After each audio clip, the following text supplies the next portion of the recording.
Jump Show, another episode in front of us, another season as well. Very exciting. We've reached October now, and I suppose this is when you really start to get that kind of feeling, that excitement, that juice in your loins that Cheltenham is around the corner once again. And yeah, it's just the most wonderful time of the year. Jake Price, down overall, again, alongside, and plenty to enjoy over the coming few months, and plenty to look forward to in this episode as well. Lots to get through. First up, though, gents, how are we? Dan, how have you seasoned over the last few months? I know we've had a couple of episodes already, but this is the first time we've been live, all three of us together. Yeah, the first time we're all back. Yeah, I've summered very well. I've moved yards. I've moved out of London. I'm away. I've actually changed careers, so I'm no longer a racehorse. I'm probably more of a show pony. So I've had a busy old summer, but looking well in what I'd call semi-retirement. So yeah, mate, I'm splendid and a delight to see you on screen yet again. No, very kind. You look more like a show pony than a racehorse, I have to say. You got the looks for a show pony. I'm not sure that's a good or a bad thing. And Mr. Jake Price, the brains of the operation, how are you? Yeah, all good, thank you. It's honestly the most exciting time of the year, isn't it? Seeing our trackers just fill up with all these horses that we've been looking forward to seeing over the winter months. So yeah, it's great seeing these horses do new jobs, going over hurdles, going over fences, and I can't wait to get stuck into all the action. See, I've had a few months of the flat because I do watch the flat. I know it's blasphemous to say that on this podcast, but I do enjoy the flat. I'm afraid to say, but for you lads, I mean, it doesn't really interest you too much at all. So this really is like since kind of April, May time, Dan. You've had nothing really to watch, and now it's back in its full force. We're so fresh. like it's. But I kind of like it that way. Like, I mean, obviously we do these shows. We have our little hiatus. We come back and like. I did a stream of Match earlier today. I was just smiling the whole time because I'm just talking about jumps racing, and I haven't done that properly for months. So the enthusiasm just flows, and like it's almost just it's arguably the best time of the year because our hopes are still there. Yes. Give it a month, they'll all be dashed. But it's the hope that kills, and we've got plenty of it. Is the hope that kills, also the hope that culls. And on that note, we've got plenty of races that no longer exist in the coming season, and a couple, Jake, that I'm really sad about. But you know what? We have to take it on the chin. The BHA are trying new things. It's good to see. We do need to lose some races from the calendar. It was bound to happen that a couple of them would be some of our favourites, and in my case, they definitely are. But just run us through what some of those races are and how it's going to change for this season. Yeah, so for a lot of people might not have realised, or the announcement went out last year for it, so they may have just forgotten about it. But the Jumps Pattern Committee have been doing some reviews on the state of national hunt racing, obviously following on from Ireland trouncing us every year at Cheltenham. And as part of that, we are going to lose some races this season for the first time. So one of the big ones coming up in the novice hurdle sphere will be the Kennel Gate, the Grade 2 at Ascot in December. That's going to be gone. And that's the same as the 2.5 mile Grade 2 Leamington Spa novices hurdle at Warwick in January, which I know you're a massitive fan of, and you're gutted to lose that one. I just love that meeting because it's got the 3 mile novice chase, and then you've got the Grade 2 hurdle, and it's just I just love it because it's a great track as well. Yeah, I think it's a shame. Yeah, it's a shame. But they're trying to what they're trying to do is they're trying to space out these races as best as possible. So that one comes a bit soon before the race on Trials Day at Cheltenham. So they're trying to give bigger gaps and make sure these races are nice and competitive when they do get run. And that's similar to the Grade 2 Champion Hurdle Trial up at Haydock, the one that the new one used to win every single year. That is unfortunately gone. And then there's a couple of novice chases as well. The 2 mile 4 furlong division in the Grade 2 division of novice chases has been absolutely decimated. The Dipper's gone on New Year's Day. The Future Champions has gone at Ayr at the end of the season, and also the Alt Car Haydock in February is also gone. And then finally, one of the bigger ones is the Grade 2 Many Clouds chase run at Aintree in December is also no longer with us. So yeah, lots of changes, but hopefully it'll be a positive for the state of British racing going forward. Yeah, absolutely. I mean, there are a couple of controversial ones in there, but I wouldn't say anything too majorly drastic. Dan, what about races that have been changed? Because I know you've got a bit of an update for us on that, because there are a few of those as well. Yeah, plenty of alterations, and I think a lot of them are kind of meant to alleviate some of the losses. So like when you say the 2.5 mile novice chase division has been massacred, but then the Towton, which used to be a 3 mile chase in February at Wetherby, is now 2.5 mile novice chase in mid-January. So they're kind of just switching and changing and trying to make sure it isn't too drastic. But I say plenty of alterations. Probably the main one, which probably the nail in the coffin of Constitution Hill potentially going novice chasing, was the international hurdle moving from December to Trials Day. Obviously, that then just sets up the pattern for him, just so easy. The fighting fifth, Christmas hurdle, then you go into the international, Cheltenham, Aintree, then Punchestown. So, like, it's just formed his plan for them. So that was the death knell in any chasing hopes some had for Constitution Hill. The Desert Orchid, probably one of the more interesting ones, I think, becoming a limited handicap. I know Kevin Blake must have been thrilled when he heard this news. It's something he's personally been campaigning for a long time. And I'd say it's a good move. If you look at that race in recent years, I think 6 of the last 9 renewals won by odds-on shots. 8 of them had an even money favourite or shorter. So I think it's a good idea to do that. It means a larger gap between the Tingle Creek and the Clarence House in terms of Grade 1 2-mile chases. So it'll be interesting to see if some of the classier types just go direct from one to the other, which may mean bigger fields in those, so they can't necessarily dodge one in favour of this. Or if they do indeed turn up here and labour a big weight like they used to back in the day particularly. So that may become a more interesting contest moving forward. Obviously, the Tolworth moving from Sandown to Aintree, really one of the more perplexing ones. I know people have mixed feelings on the Tolworth, and obviously it's generally heavy ground. Sandown heavy ground in particular can be a very unique test, but I don't know, it had something about it. And to be fair to it, while some were very skeptical about it producing Cheltenham winners, it actually has a reasonable record for those who have managed to turn up. So it wasn't the worst trial in the world and has produced plenty of good types, but that's now going to Aintree on a new meeting on Boxing Day. Why we needed another meeting on Boxing Day, I'm not so sure. But again, like they're trying a lot of stuff, the race committee, but one of the more questionable decisions there. But plenty of changes, and they'll all be displayed on screen for you. Yeah, absolutely, and quite helpful for all of us, really. I've got 4 new races to add to the list as well that have been initiated this season coming into play. One of those is the first one of those is the 2-mile listed Fillies Juvenile Hurdle. It's going to be run at Newbury in December. And I suppose, in a way, it's quite good, really, because there aren't that many juvenile hurdles before Christmas that are run anywhere, really, and particularly of listed notes. This one, particularly for the Fillies. At the end of October, you have the Wensleydale. That's often a decent marker for a good juvenile hurdler. It's been won by some decent types in the recent past. And that's sort of their main first target for early juveniles. And that's at Wetherby. So I suppose this is, I would say, one of the main ones before Christmas. So that's a new introduction. We've got a listed novice hurdle coming to the Tingle Creek meeting. Now, I spoke to Jake a minute ago about this, and I think it's fair to say that they're trying to bolster this meeting and turn it into an even bigger kind of couple of days, because it's one of my favourite meetings anyway. And a couple of races they're introducing, this one, and also a 3-mile Grade 2 novice chase. I think they'll make it even better.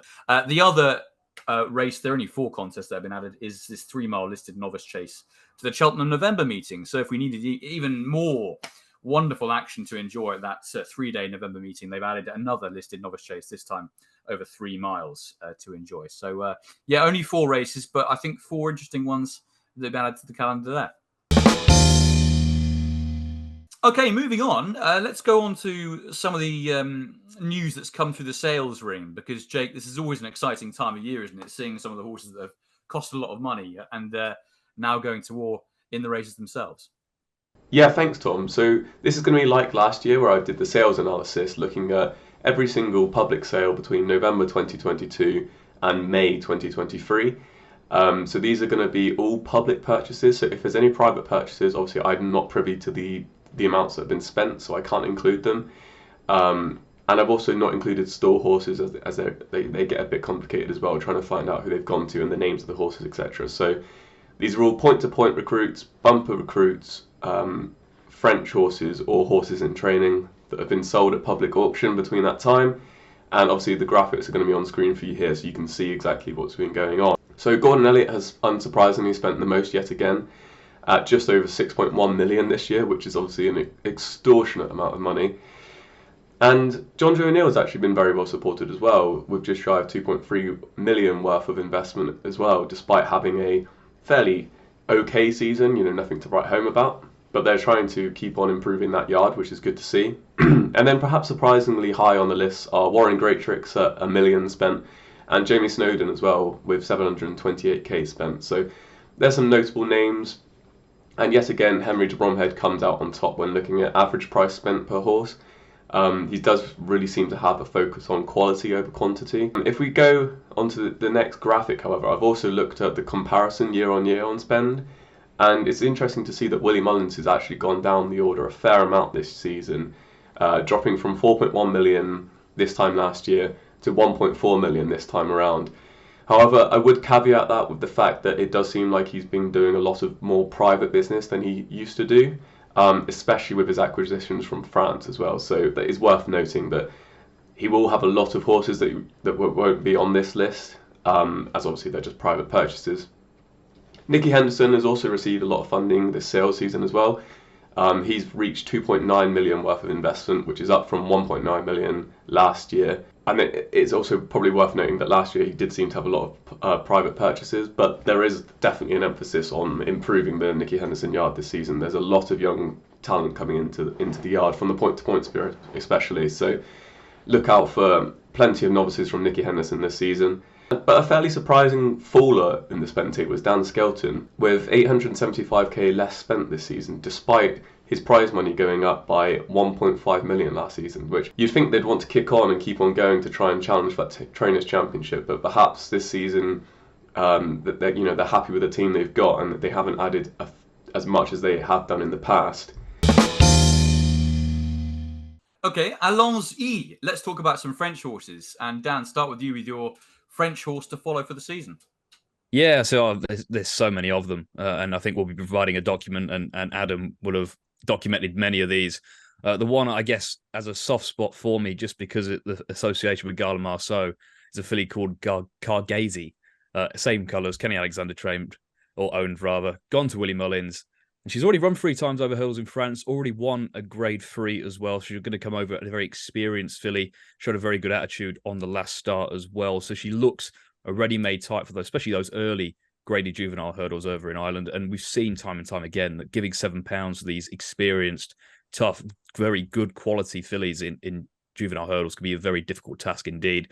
Whether she's going to end up absolute top rank, who knows? I think she's going to take some beating early on, I imagine. I think she'll be a difficult horse to oppose given at the early stage, given her experience and given some will be accruing experience. Whether she'll end up being top of the market for the Triumph, we'll see. But I think early part of the season, she's going to be a very high-ranking juvenile hurdler for the Willie Mullins team. Okay, lovely stuff. I'm actually going to go with a juvenile hurdler for my French horse to follow as well. And that comes in the form of Sergino, who is gone to Nicky Henderson. He won a race in France that's a kind of hotbed for very exciting hurdlers going forward in the kind of recent 10 years or so. And Nicky Henderson has come out and said that he absolutely adores this animal. He thinks he's the most gorgeous beast. He's going to be running in the same colours as Shishkin and Album Photo, the Donnelly colours. And he'll be carrying a penalty in juvenile hurdles. So keep an eye out for that. But he's a very big type. He's an early big type. So I wouldn't worry too much about that. And I know that Nicky Henderson is a huge fan of this one. So keep Sergino in your tracker as well. And Jake, what about your French horse? Yeah, well, I'm going to stick down the juvenile hurdle route, and I'm actually going to take a horse out the same race that Sergino came out of, and that's Salvador Mundi, who has been also bought by the Donnellys, but instead sent to Willie Mullins. And that is pretty much the biggest angle of this, to be honest, is a juvenile going to Willie Mullins is something that I want to keep on side. I think they're 2 very exciting horses. It's just Willie Mullins knows exactly how to train a juvenile hurdler. He does it every single season. He's extremely good at it, and I think that they're both going to be smart, but I think Salvador Mundi may end up progressing past him.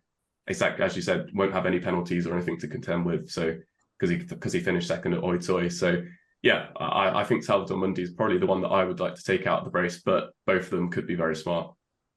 Yeah, I mean, Willie Mullins always does well with juvenile hurdles, particularly, of course, with Blood Destiny last season. But I'll come on to that in a minute. Let it go, Tom. Let it go. Let's move on to point-to-point horses to follow for the forthcoming campaign then. And again, I mean, a plethora to choose from. But Dan, which one have you fallen on? Yeah, so many. Like you, I went for a Nicky Henderson one. A horse called Ginkgo Blue. So he won his point. Actually, the runner-up cost 120 grand more than he did, actually. Hersey de Brosse went for 370,000. I say finished second to Ginkgo Blue. He showed plenty of speed that day.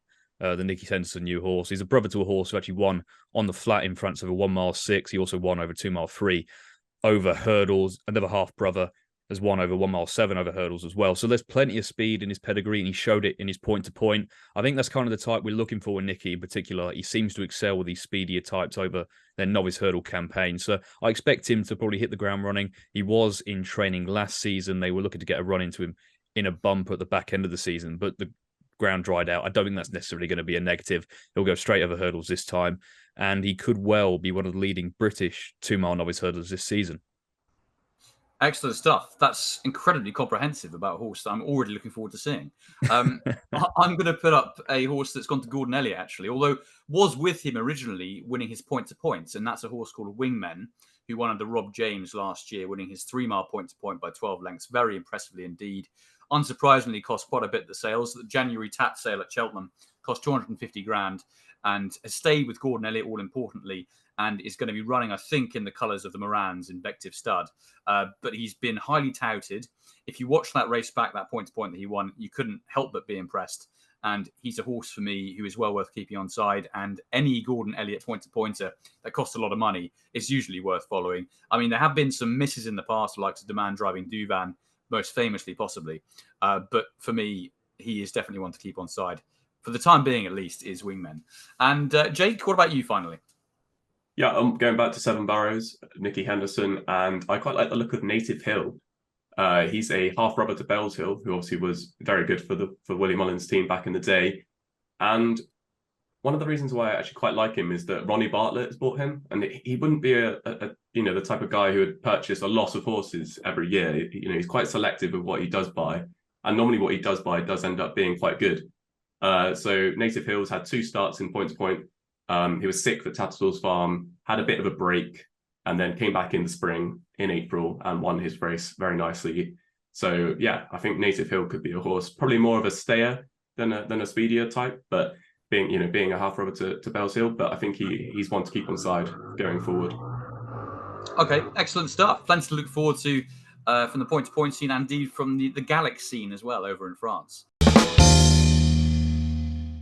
Let's move on then to some of the handlers we're looking forward to seeing, some of the trainers to follow over the next few months. I would say it's a slightly smaller pool to choose from. There are a couple that had pretty bad seasons last year that have got some probably well-handicapped horses in their stable now, and the likes of some of the younger guys like Oliver Signey coming through, that sort of band of trainer. Jake, where are you going with your trainers to follow?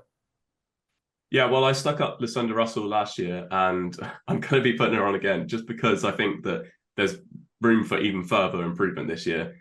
Now, last season, she was up 769k in prize money on the previous year, and she climbed from 18th in the Trainers' Championship to 6th place. So obviously, winning a Grand National is going to help massively with that, but she's clearly improved year on year.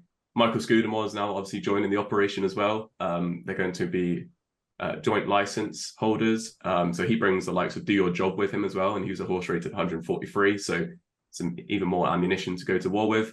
But most importantly, she's been backed at the sales again. So just shy of 1 million went into the stables last season, and now it's about 1.5 million this season as well. So she's clearly being backed by the owners that want to send horses up to the north, and she's the absolute queen of the north now, isn't she? And she mops up in the races that she does go for. And she's got so many nice horses to go to war with, including novice handicap chasers, which I absolutely love that angle with her. I think she really does mind her novice hurdlers, and once she sends them chasing, she does a great job with them. One other I did want to mention, though, a little less obvious, but again, a top trainer that we know well on the jump show, and that's Ben Pauling. He moved, obviously, into his brand new state-of-the-art facilities last season, and he's already reaping the rewards. Last season, he was up 394k in prize money, which is a climb from 30th to 14th in the table, which was obviously a big boost. But he didn't actually receive that much backing last season in comparatively to the rest of these trainers. He received 400k in backing last year, except this year he's now going to be receiving 1.7 million worth of backing, which is obviously absolutely massive for a stable like him. That includes a point-to-point recruit called Flash in the Park, who costs 350k, and Leader in the Park, who also costs 250k. So, yeah, he's got some absolutely mind-boggling numbers coming into the yard, and I think he's going to continue on his upward trajectory. Yeah, any horse with the suffix "in the park" is usually likely to be decent. I wonder who his sire is. I was just about to say that. Blue Brazil, I reckon. Yeah, enjoy that one. Only because I was thinking about it as well. Then you said it. Great minds think alike, fools seldom differ, exactly. Tom. Exactly. Dan, what about you? Trainers to follow. Well, I think Jake and I usually think very similarly, but I think in this time we've gone opposites. Because Jake's gone for those on the rise, and I'm looking to buy the dip. Trainers in particular who've had a bad season, I think they can recover. I think if anyone watched our second handicapper to follow video, they would have seen Lookaway put up as one of my handicappers to follow. And that brings me to Neil King. Obviously, he had it last season, just an absolute nightmare. Lowest number of winners since 2007, lowest strike rate since 2009. Just under a cloud pretty much all of last year. Only had 10 winners in total. 7 of those came, I think, during 4 of them rather came in the early summer months. So it was just kind of a write-off from start to finish. So this season, inside of the summer terms, he's already had 7 winners over the summer period. He wouldn't be overly active in the summer normally, but I think he was just looking to get a bit of momentum with some of his horses, a bit of experience going into the jump season proper. I think last time he had a bit of a dip as well. I remember some of his horses came back very well handicapped and were often big prices. One of my favourite Twitter tipping memories was a horse called Prince de Royale, who ran terribly about 6 times the season before. Neil King had an absolute shocker. Came out first time out early parts of September at Stratford at 50-1. And who was on? I don't back many winners, but my God, I remember him. I remember him fondly. So I think he could have a bit of a bounce back season. I wouldn't expect massive numbers, but I think some of his horses, especially the leading lights, will turn out to be quite well handicapped. And a second one, again, maybe a lesser known name, but one I think is making a name for himself recently, is a trainer called James Owen. A big pre-training operation, so a lot of people behind the scenes will know him. Also trains Arabian horses and is a 5-time champion at that. So bit of an unorthodox background, but a man with a lot of horse experience, a lot of training experience. He's been picking up a lot of horses recently from the likes of Dan Skelton and the Philip Hobbs team as well. And he's been doing surprisingly well. Like, not many get horses from Dan Skelton and go on to almost improve them, but he's done extremely well with the likes of Father of Jazz and Too Friendly.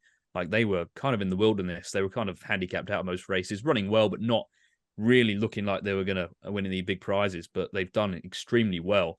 I think Too Friendly was kind of getting beat off mid-marks in the mid-120s. He's now rated 138. It's like they've done extremely well with him. I think that trend may continue. And because he's still a lesser-known name, and because a lot of his horses are going to be acquisitions from other trainers and horses that maybe looked a tad regressive, they may pop up at some decent prizes. So he's a name to keep on side ahead of this season.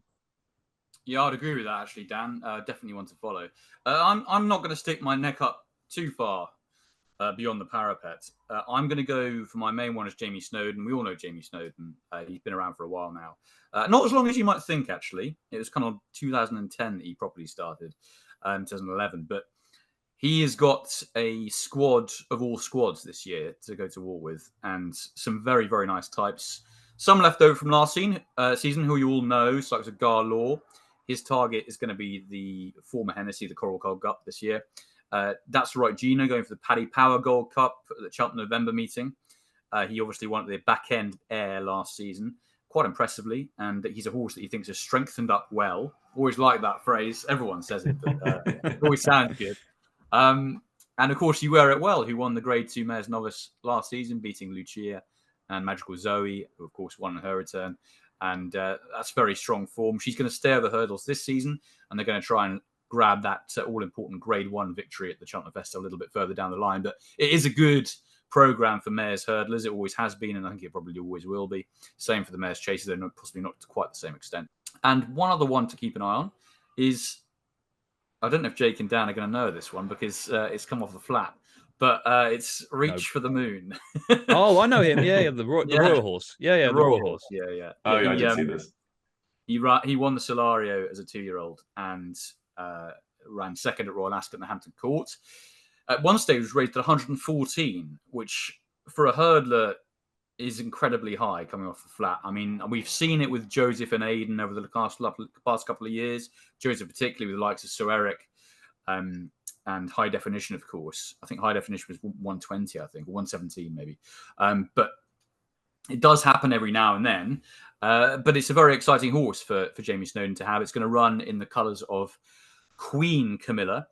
that Pacify carried last season, so the kind of brownie with the red sleeves and the yellow cap.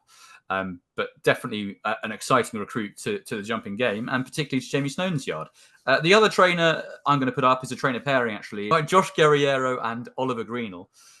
They've put up quite a partnership, I think, over the last few seasons. They're still kind of getting to know each other, getting to know how the game works. I mean, they've obviously been racing for ages and ages, but I think as a combination, they're still learning the ropes a bit.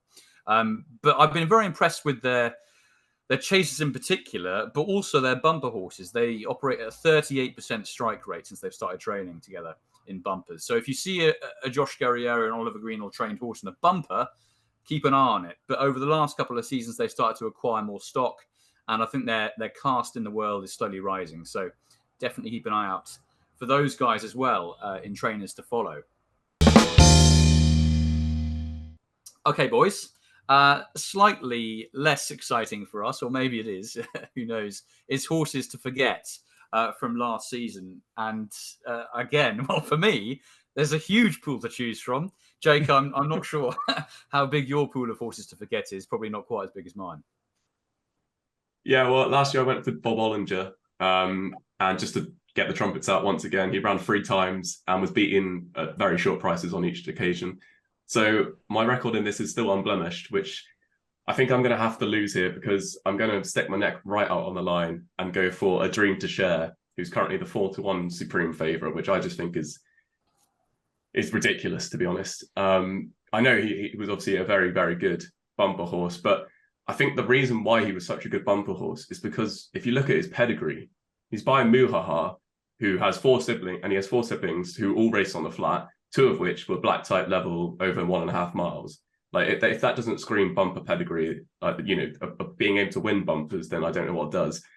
He was running against horses that are national hunt types. They're obviously, bred to be slower, for want of a better phrase, and they're obviously running in these races to be long-term prospects. So, we don't want to bottom out our bumper horses on the first season. And considering A Dream to Share went to every single graded dance that was possible, I think that even if it's not this season, I think longer term, it's going to have an effect on him. And I do think it will be this season, to be honest, because Muhaha, as I've mentioned, the sire, has had 5 winners from 87 runners over hurdles, which I know you can argue is a small sample size, but the 6% strike rate does not fill me with any confidence that A Dream to Share is going to go on and become a grade 1 superstar over hurdles and be winning a supreme. I think there's a lot better horses that can pop out the woodworks, even some French horses that we don't even know exactly how good they are yet. So yeah, I'm gonna go out and say A Dream to Share. He'll probably end up winning a maiden hurdle at some point, but I don't think he's going to be winning a supreme. I've got to say, go on, Jake. Go on, Dan. At some point, you might win a maiden hurdle. I love that. It's going to be like a maiden hurdle. Yeah, hopefully. Novice for next season. The gall of it all. I love it. So good. I think that's a very methodical, informed approach to a horse to forget. Actually, with the breeding angle. I mean, my horse to forget is literally because he annoyed me so much last season. I am just going to try and forget about it. And that is Blood Destiny. But I do have a slightly more scientific approach to it, in the fact that up until the Triumph Hurdle, when he went a fairly short price behind Lossiemouth, obviously Willie Mullins is, I think, maybe even 3rd string on the day, he was far too keen, pulled Patrick Mullins' arms out. And unfortunately, I think that's become a bit of a thing about Blood Destiny. He wore a hood next time, didn't work. He was still too keen and performed very underwhelmingly. Not the same horse that we saw at the beginning of the season. Now, I'm not entirely sure what the plan is for him this coming campaign. I don't know if either of you guys can enlighten me on that. But I think whatever happens, you're going to see Blood Destiny as a better horse in the first couple of months, because he was a better horse last year at the beginning of the season, and it all got a bit too much for him. Hopefully, this is the kind of time of year when he's less of a monkey, because he was just far too exuberant in the early stage of his racing towards the end of last season.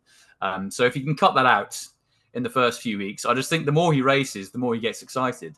A bit like me, really. So yeah, I think that might be the angle to avoid with Blood Destiny, sort of from January onwards. Bit of a strange one. I mean, I said it's scientific. It doesn't really sound very scientific, but yeah. No, we had Jake's was scientific. Yours was pure vengeance. It really is. Yeah, I get my own back. Yeah, Yeah. literally get my own back. Yeah, 20-1 for the Triumph hurdle. He goes off whatever it was, 7-4, 2-1, and doesn't even go a yard. They do happen, don't they? They do happen. Not as bad as Hidden Heroics, at least. Didn't even turn up at Cheltenham. Less we say about that, the better. And Dan, yourself? Well, I mean, last year technically I had a flawless record as well because I said James's Gate was my horse to forget, and he didn't make the track. I think I have this effect. Like this happens an awful lot. I mention a horse's name and they just like decide like one day, no, I'm not running this season. Like I just that's it. Like they pick up a bruise or like something happens. I'm convinced because my non-runner percentage is extraordinary. Even when I'm trying to get them beat, superb. So hopefully no horse I mentioned gets injured. But there we go. It just seems to happen. And this year, I'm going to go with one. I looked through the markets earlier. I've just seen people putting this horse up for races at Cheltenham, and I don't really get it. And that's Johnny Who. So John Joe O'Neill's horse, who last season was very visually impressive in a bumper. Only one start, came in heavy ground. He'll beat a horse called Pentai ahead, who may just scrape into Paul Nicholls' top 25 novice hurdlers. Maybe. Like, he's very average. I know he beat him very comfortably. He looked very impressive, but it's heavy ground. He clearly had a lot of niggly issues because he's a 6-year-old. He only got out the back end of last season. So, I mean, he's going to be 7 by the time he competes in spring novice hurdles if he gets to that level. I think people are going to point to him beating Hermes Allen in the point-to-point, who was back in 3rd. I'm not sure you can take that too literally, to be honest. I think that's maybe a bit of a stretch. And we've seen with John Joe before, like Springwell Bay and St. Davy in particular last season came with extraordinarily high reputations, probably achieved slightly more in terms of points or bumper form than Johnny Who did on the surface as well. And they won their races, but didn't really make a mark in these graded novice hurdles. I just don't think really that's John Joe's style of late. You have to go back to Takin de Soy. The last time John Joe O'Neill won a graded novice hurdle. And that was grade 2 at Cheltenham, and then he won the Challow. But that was, a decade ago. And then you're going back to Wichita Lineburn and Black Jack Ketchum. That's how kind of far you're having to go back to find a horse that he had in novice hurdles of that quality that was able to get to those meetings. So as a 6-year-old with a lot of niggly issues, from a trainer in recent years who hasn't had any kind of strike rate in the top graded novice hurdles, I just struggle to believe that he's like 20-1 for like the Ballymore and the Albert Bartlett. Like his dam was 4th in an Irish National. Like he's all stamina as well. And that's obviously what we associate John Joe more with. So, I mean, in time, could he become a decent horse? Absolutely. Would I be backing him for a race at Cheltenham at this stage? Definitely not. Okay, very interesting stuff. Looking forward to seeing that horse not run at all this season. That's what I do. Just a reminder then, for those of you who either have watched already or haven't yet seen our handicapped horses to follow for the forthcoming season, we have got 2 videos already up on channels such as YouTube and wherever else you can find our podcast. Jake is the man to ask about that. But yeah, those 2 videos are already out, so keep an eye on those. Apart from the handicappers, we obviously should start on the conditions races, graded races, and horses to follow in that kind of sphere. We're going to put 2 each up for novice hurdlers and chasers in the graded world. And Dan, should we come to you first for this one? Yep, sure. So first one will go to actually another JP-owned novice hurdle this season, but this time other side of the Irish Sea with Willie Mullins, Mirrors of West, who I think is getting a bit of a fan club already, considering we've only seen him once. He seems to be very well liked amongst a certain group of people online, it would seem. And I'm happy to join the fan club because everything about this horse on paper screams potential superstar.